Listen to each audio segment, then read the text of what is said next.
Welcome to Electron Line. Now let's take a look at the magnetic field of a pulsar or neutron star. It is actually beyond belief. And here, let's take a look what it would be like if we're on the surface of the Earth. On the Earth, we know that the Earth is a magnet, just like almost every planet in the solar system and the Sun. And the magnetic field strength is somewhere between 25 and 65 microteslas. So teslas is the unit of magnetic field, and you can see when you put that in numbers, they're very small numbers. And even though the magnetic field is still powerful enough to protect us from the solar wind, it is not that strong. The strongest magnetic fields that we typically work with are in MRI machines, where we have magnetic field strength of about 1.5 teslas. You can see that's probably, well, let's see, 1,000, 10,000, almost in the order of 20 to 50,000 times as strong as the magnetic field of the Earth. But that's nothing compared to the magnetic field of a neutron star.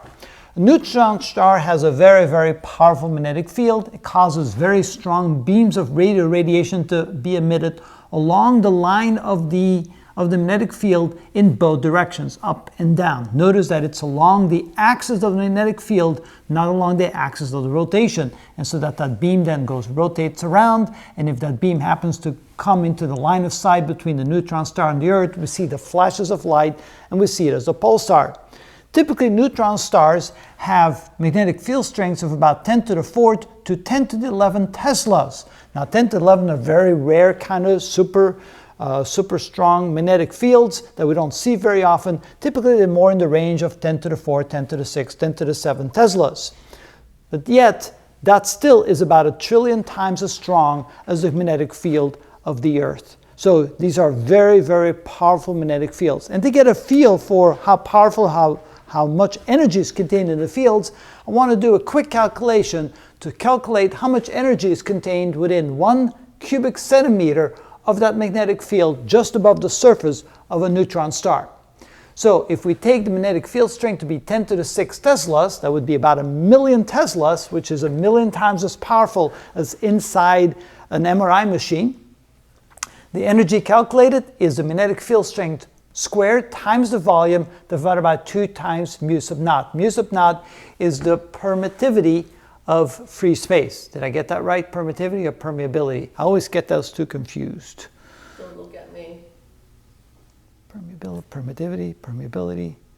I think it's permeability. I always get those two terms confused. Well, anyway, it has to do with the property of space for the magnetic field.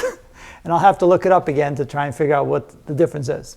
So anyway, we take the 1 times 10 to the 6, 1,000,000 squared, times the volume of a cubic centimeter, which is 1/1,000,000th of a cubic meter, and we divide it by mu sub naught, and we get the energy contained as 5.6 times 10 to the 16 joules.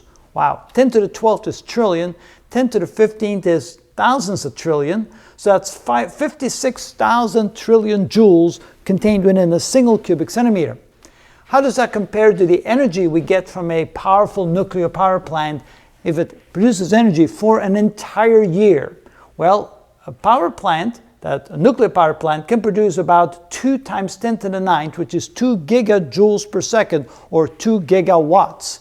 Of course, there's 86,400 seconds in a day and 365 days in a year. If you multiply all that out, notice that the energy that a nuclear power plant can put out in an entire year is about 6.3 times 10 to the 16 joules, which is about the same as the energy contained within a single cubic centimeter of the magnetic field on the surface of a neutron star. That is absolutely astounding that you need a power plant on the Earth for an entire year to produce the energy contained within 1 cubic centimeter of the magnetic field of a neutron star. So yes, we're dealing with enormously powerful forces, enormous amount of energy, and that is the secret to what drives a neutron star and a pulsar, and the amount of radio energy that we get from the pulsar. So in the next video, we'll talk about the mechanism that is used, or not used of course, but the mechanism that exists inside a pulsar to drive those radio emissions in both directions. Kind of tricky, but we'll go through that and show you how that's done.